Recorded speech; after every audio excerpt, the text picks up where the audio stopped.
It was so depressing. It's a We tough just time. wept, Yeah, really. we Yeah. cried a lot. Been there for each other ever since. Yeah. Therapy. We put ourselves in a place we don't belong. What I've always loved about the Jurassic World franchise is that it kind of conveys these really powerful, poignant, real-world issues with the, fun backdrop of being an action movie about dinosaurs and things like that. But what are some of the themes of the movie that has always kind of been important to you guys?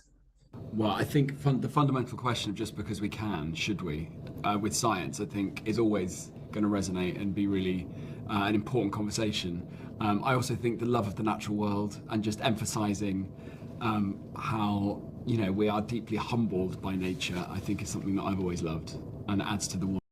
Oh, that, you know what? I couldn't agree with him more. I mean, nature can so much as bat an eyelash, and we are all wiped off the map tomorrow. Volcanoes, typhoons, whatever it might happen to be, giant flood. With climate change, we're already going to lose a lot of coastal, cities and what have you. So it's going to be a rough ride in the next century. I won't be around for that long, but young folks, they're going to have a real rough ride of it. And I think one of the things we're going to start to see, and I know this has nothing to do with the video we're watching, but this is something that I think about a lot and comes across my mind quite often, is the fact that I do believe at a certain point humans will be humbled by nature, whether they like it or not. And up until now, up until recently, humans had always lived kind of in tandem with nature, but somewhere in the last couple of thousand years, humanity took a turn, and it's almost like they've lived in spite of nature, lived against it, bucking up against it instead of living with it. And it's just been a constant fight ever since. And as technology has evolved, it's only gotten worse. It's like humans are actively trying to destroy the world. And I think those are both very like Michael Crichton-esque, themes. I mean, those themes are baked into the DNA of the book or books. Yeah. I think, for me, I think more than anything, when I watch this film, beyond the important themes of the film that hopefully the audiences can take away from, I also just love seeing a movie where you can like have a collective audience experience, and feels so much better to be watching with a huge group of people. Like the experience of watching the film in person with the audience last night was just thrilling. And you're like, oh yeah, this is how you're supposed to see movies like this, not like on your phone. I think life finds its way. Life finds a way. I think that's, and don't mess with nature too. And this one is in particular, I mean, they all have it, but there's also, in the story of the family, this family, that's it, the instinct for survival and protect the family. I think it's, yeah. Well, something that really stood. One of the things that often bothers me about press junkets and interviews with the cast is that oftentimes they'll be asked a question and they have no earthly idea how to answer it. So they'll ramble or pull something out of their ass. That's exactly what they've done throughout this entire video. And we've been here 4 minutes. We've been here less than 5 minutes. And the three people that have answered a question have just talked out of their ass. Stood out to me last night was that science being for everyone. I think advancement, technology, we should all have access to some of these things that prove to be real benefits for slices of our culture, but I think everyone should have access to certain things. Which was, not to give it away, I love that that's kind of how it ends, being like, this should be for all of us, not segregated for a small group of people for the gain of. Okay, now see, that actually has something to do with the film. He's the first person that actually answered a question about the film. One of the plot points for Rebirth was the fact that they were trying to gather DNA, and the DNA was going to help them make new medications, heart medications specifically. And you were going to save millions of lives, hundreds of millions of lives. You were going to change the world. I will say a plot point here that I think is kind of overlooked is why didn't they do that sooner in that universe? But I digress. Money. It was a really nice message. Like the end is so optimistic about what humans can do for each other, which is not about the 1%, that it's a lovely message to have left it with. It does leave unresolved. What are we doing about all these poor dinosaurs who we messed around with, left on an island, and that, you know, they're not particularly happy? Like what is, they're just left there still? There's a question there in my mind. Yeah, I definitely think that I don't know. I don't know particularly how Universal feels about them trying to cram in like political points and beats like that. They just want you to sit down and make a dinosaur movie, a product to sell to everybody. But it's definitely something that's been on the forefront of everybody's mind in the last 10 or 20 years. Has been the discussion of healthcare, and it seems to be paywalled really shamelessly in the United States. People are dying left and right and don't have access to the help they need, and the rich get richer while nobody does anything about it. And, it's sad to see that exists in the Jurassic universe as well. As far as the dinosaurs are concerned, again, it goes back to Universal. As long as these movies print money for them, they're going to just keep talking about these islands and dinosaurs and yada, yada, yada. But as far as a long running canon with the films, you had the dinosaurs on the island for 30 years, since the 80s. And then overnight, they kind of started to spread like wildfire, only to discover now that they really just can't exist in our modern world. The climate is just not the same as it was millions of years ago. They really only can survive in that short area around the equator. And if that's the case, then you're just limiting your story going forward to them only ever being on islands. So I definitely, as much as I liked Jurassic World Rebirth, I think you have painted yourself into a corner with this film. You've undone all of the progress that was made moving the franchise to a global scale. So now it's just going to be dinosaurs on islands from now on. Now that I am kind of not that big a fan of. I would love to have seen where the franchise was going to go with the dinosaurs being global, but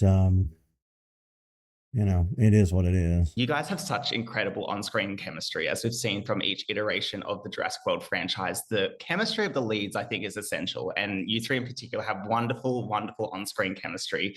How did you react to finding out that each other had been cast and you'd be working together? Relief, giant sigh of relief, because I was the first actor to sign up for it. And so you don't know what you don't know how the cast is going to round out.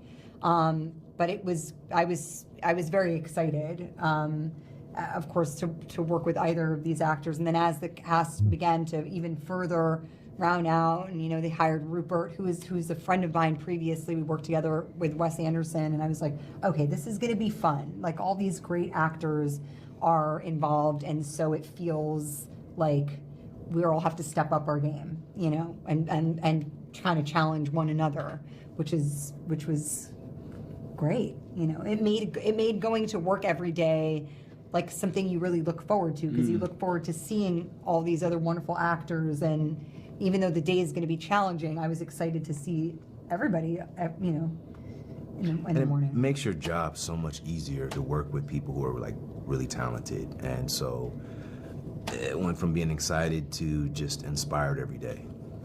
Oh, I mean, it was like I was flipping out about it when I didn't know who was in it, just based on the fact that it was Jurassic, that Spielberg was producing and David was writing.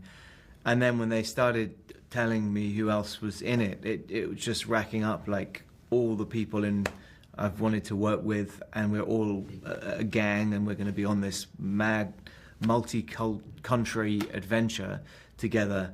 It was more than the icing on the cake. It was amazing. What kind of things did you guys get up to on set? What was the general vibe like working together?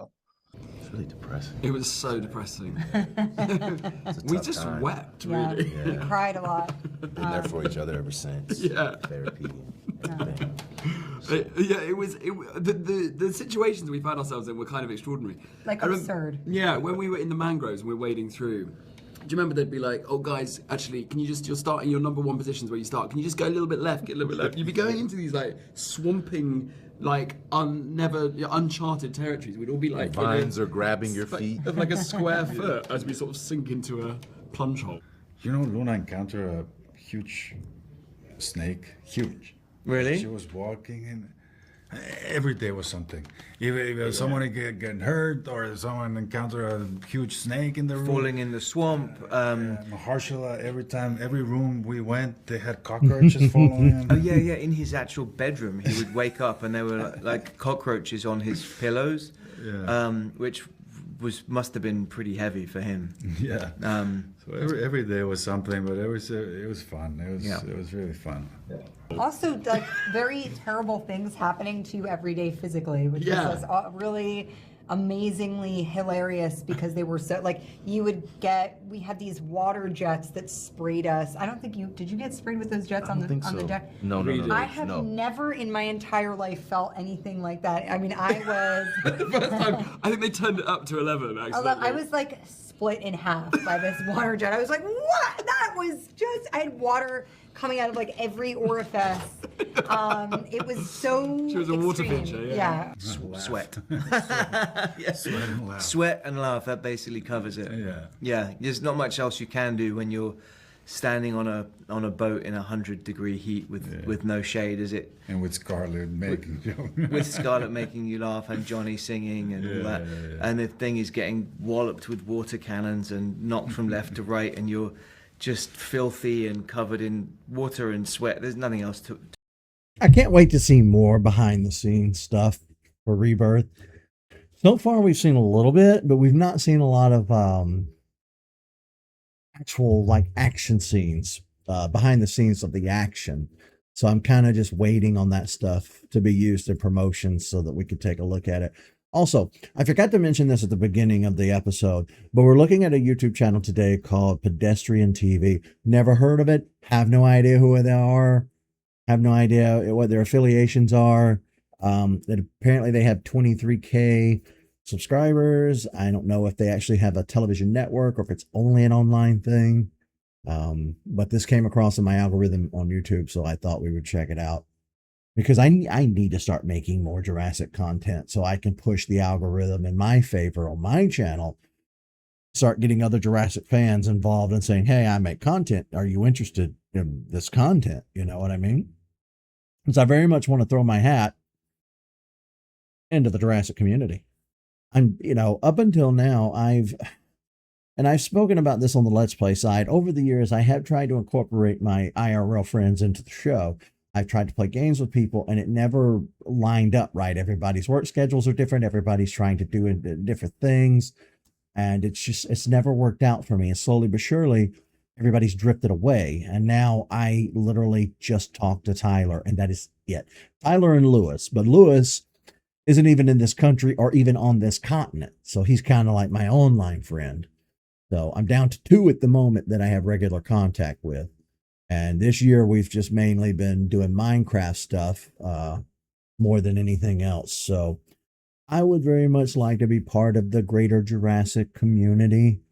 I tried to do it with Metroid. I've tried to do it with Pokemon.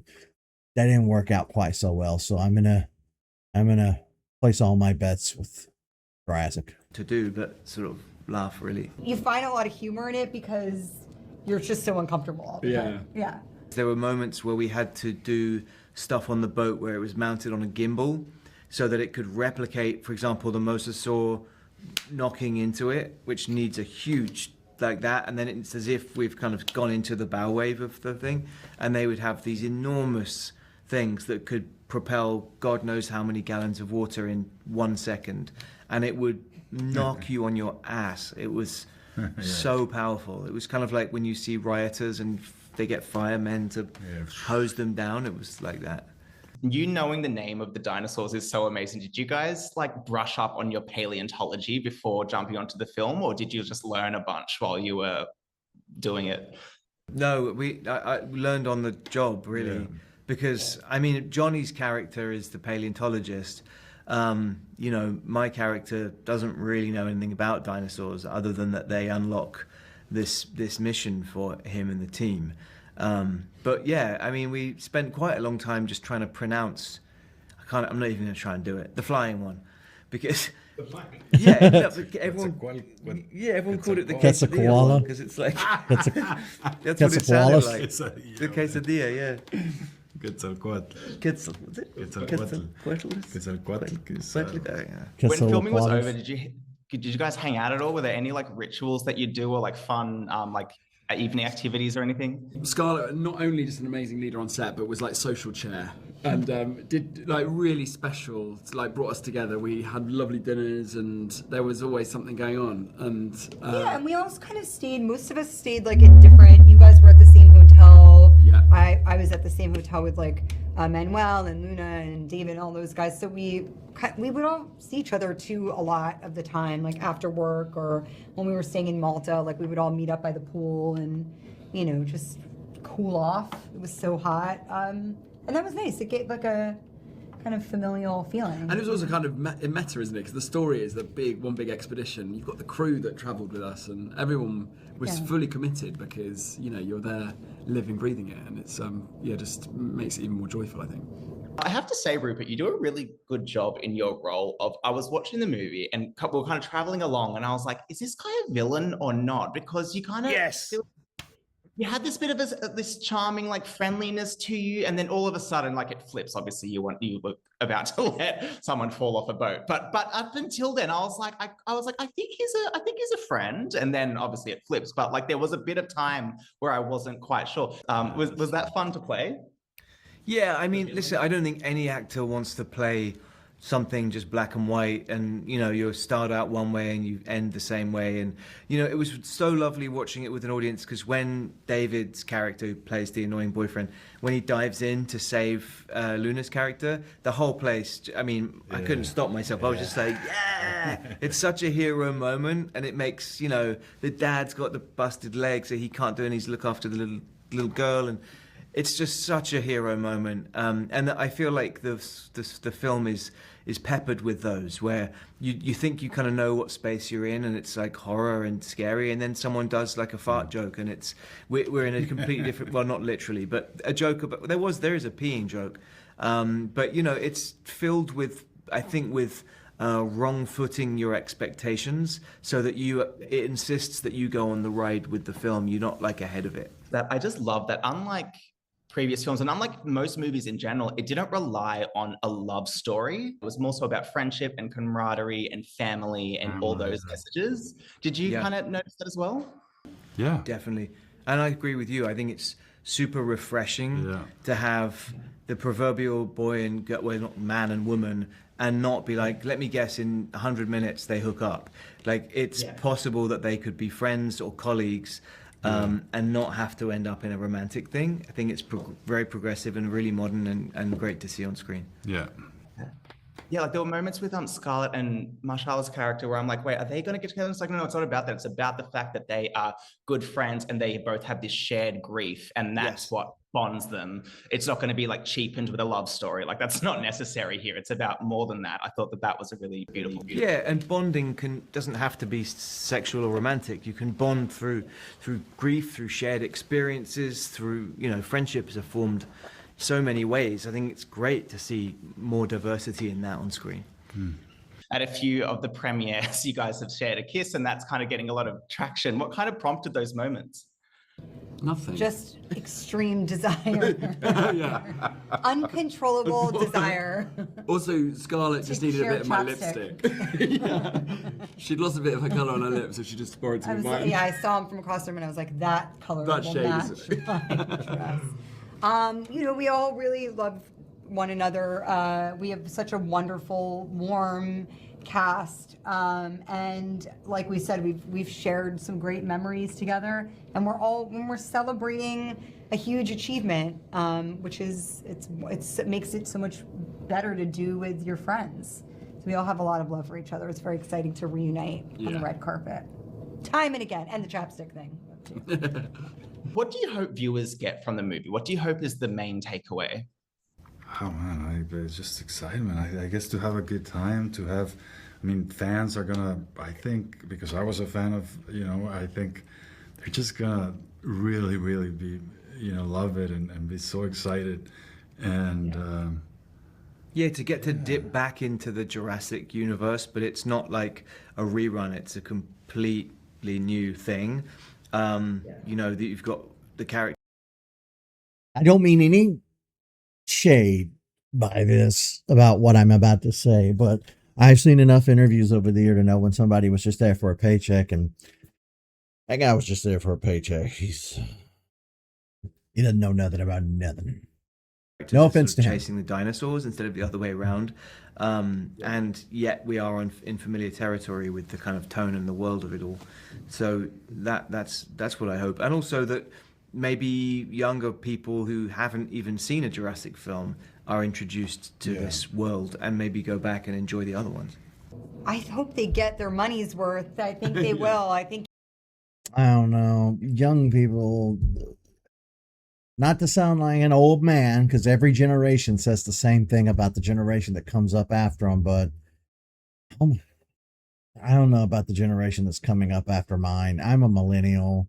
I'm in my 40s now, and kids today don't know anything. They can't write or read cursive. They don't know how to tell time on an analog clock.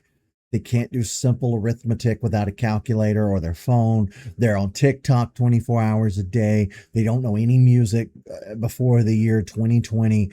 It's absolutely ridiculous. I mean, here's the thing. Even when I was coming up in the 80s and 90s, I was exposed to a ton of music, television, film, even video games that existed before I was even born.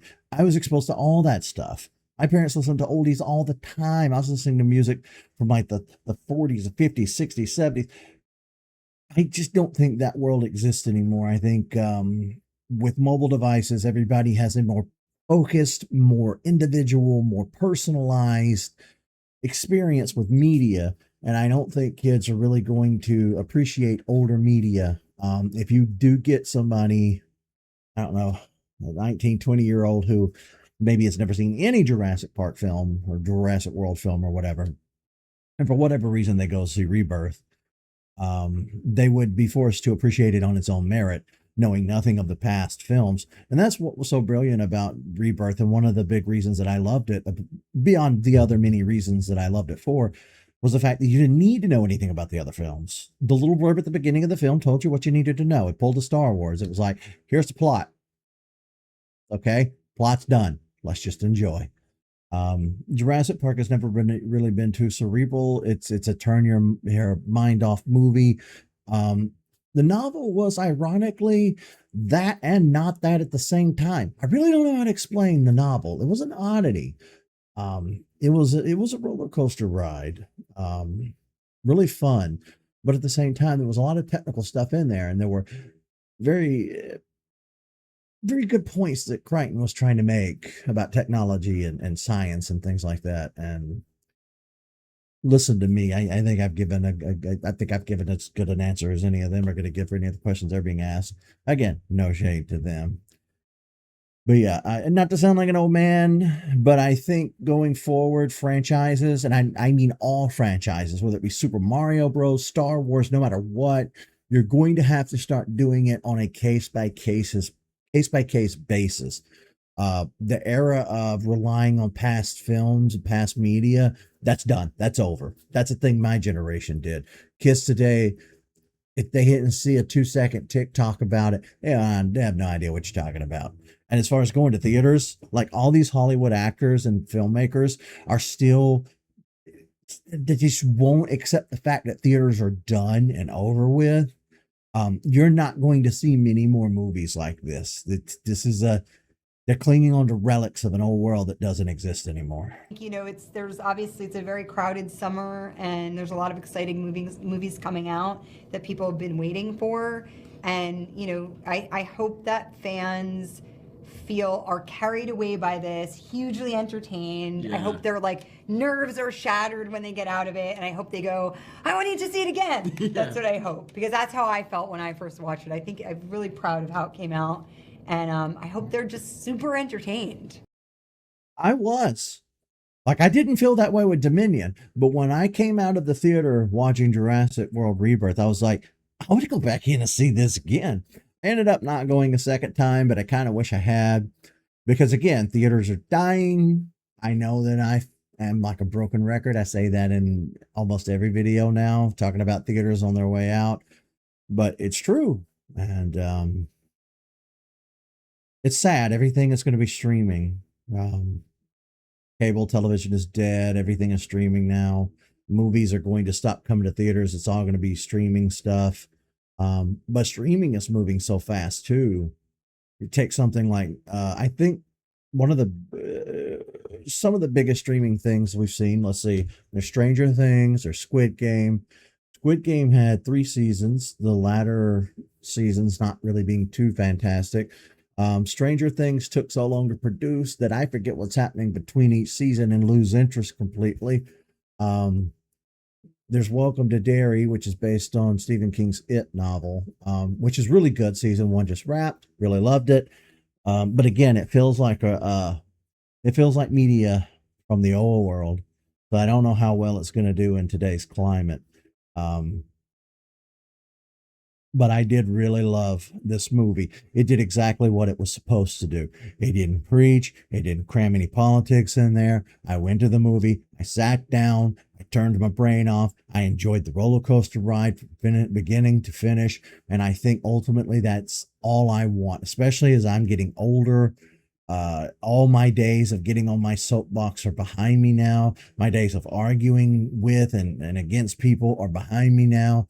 I just want to live however many days I got left, enjoying life to the fullest. And I don't give a shit about your politics or anything else. I just want the content to speak for itself. I want it to be good. I want it to be well produced, well made. And this movie was good, which is why it agitates me to no end when I keep seeing people on threads or YouTube videos pop up on my feed. What went wrong with this movie? Why this movie sucks? No, this movie was great. You've just forgotten how to enjoy movies. And 20 years worth of Marvel crap will do that to you, honestly. You forgot what a good movie looks And then like. they can pick up all the Easter eggs and the love letters to all the films that were so formative growing up. There's so many nods, and without being derivative, it's got its own identity as well. But it's it's a special adventure to go and experience with all your family, I guess. I think it's really hard to make a great movie or to make a good movie.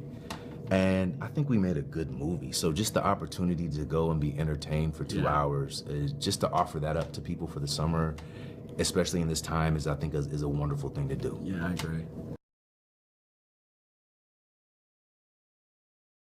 A man gave the best answer. He gave the answer I just gave you. What more can I say? All right, well, I think I've preached enough through this video. That is Jurassic World Rebirth cast, talking about what really happened on set. They're really just kind of riffing for about 15, 20 minutes or so. But like I said, this video showed up in my recommended, and I wanted to take a moment and share it with you guys and talk about it. Just see what it was all about. And hopefully this YouTube channel, these people don't try to copyright claim me into oblivion, because I have a right to review it the way we're doing, and I'll fight it tooth and nail if I have to. Anywho, that's going to be it for today's Jurassic episode. I do have more planned, but I don't think we're going to see any more come out on my end before the end of 2025. Only be well into January for you to see the next Jurassic video. Unless I get really bored next week and make another one, probably be after the new year. So, see you, folks.